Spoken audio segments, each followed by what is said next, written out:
So, hi, good morning mga ka-edot. Ayan, samahan nyo ako ngayon mag-rearrange ng aking bed dito sa kwarto at maglinis na rin. So, yun nga, pinalitan ko na nga siya ng aking commode, bedsheet, and lahat-lahat yan. So, in-arrange ko ang aking mga kalat dito sa aking table.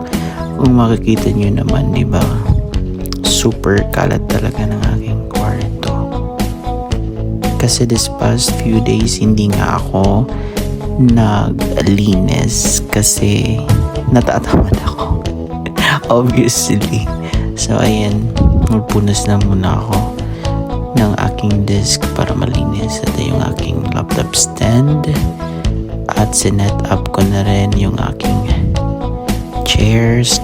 And after that, nag-vacuum na nga ako all and all para mas matanggal yung mga alikabok at mga munting mga dumi-dumi sa ilalim at sa floor.